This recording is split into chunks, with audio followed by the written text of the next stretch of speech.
In the United States, we consider certain freedoms, such as human equality, consent of the governed, life, liberty, and the pursuit of happiness, to be human rights. However, in Italy and all across the European Union, another right is thought to be just as important: the right to healthy food. European citizens need to have access to safe and wholesome food of the highest standards, says the European Commission. There are two approaches at play when it comes to ensuring food safety in the European Union. The first being farm-to-fork method. It covers all sectors of the food chain, including feed production, primary production, food processing, storage, transport, and retail sale. And the other being the General Food Law Regulation, the foundation of food and feed law. It sets out an overarching and coherent framework for the development of food and feed legislation at both union and national levels.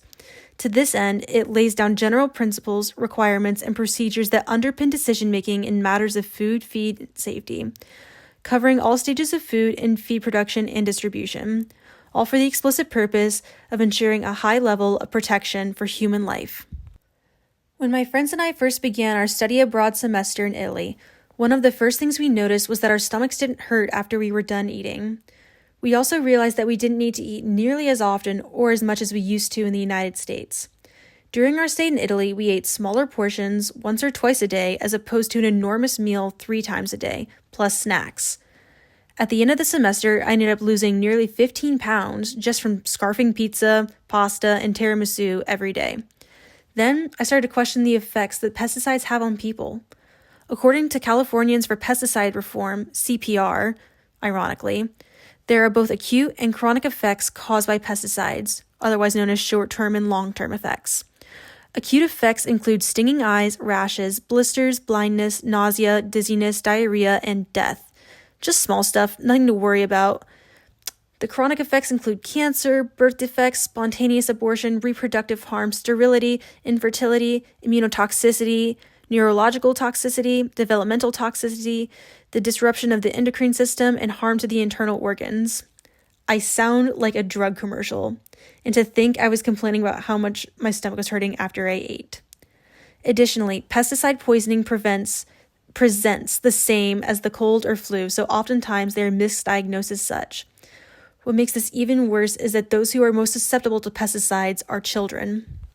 However, humans aren't the only ones being affected by pesticides. Pesticides are causing extensive damage to our environment. Fish, birds, and other animals are killed due to these harmful chemicals. Even beneficial plants often become contaminated and/or die.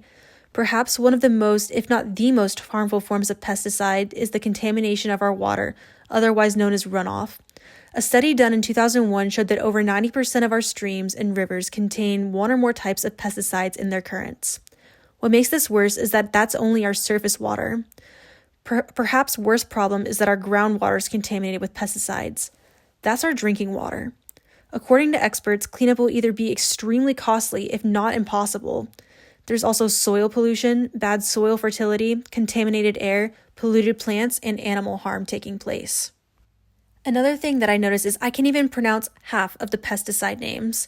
When you look at the ingredients used in American foods, you'll find names such as remethrin, cypermethrin, fenvalerate, deltamethrin, pyrethroids, organophosphates, and carbamates. However, when you're in Italy, you'll see things that should probably be in food, like salt and sugar, not something that looks like someone slammed their head on a keyboard.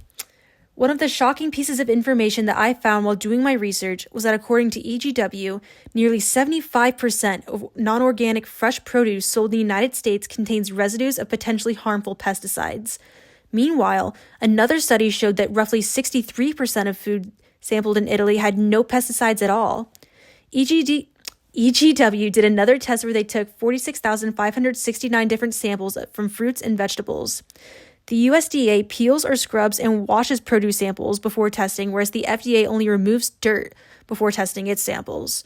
Even with these steps, the test will find traces of up to 251 different pesticides. Not only that, but some of the pesticides that showed up on the test have long since been banned and yet continue to be used due to such lenient regulation. You might be thinking, it can't get worse, but somehow it does. As a sociology major, I've started to see everything through the lens of a sociologist. One of my sociology classes this semester spoke about how part of the reason that there's more of an obesity issue among lower classes in the United States is because the only food that those who are in poverty can afford is not that of quality. In the United States, quality, pesticide-free, organic food costs far more than conventional fruits and vegetables. There are two main reasons as to why this is. The first being a greater input of labor. The second is the real problem. Pesticides and GMOs help more food to be grown than if it were organic. Organic food simply doesn't produce as many crops as the conventional brands. Based on the logic and the rules of supply and demand that states that the organic food has to be more expensive. Now, if you're anything like me, I couldn't help but think, okay, but why does the United States allow for this to happen?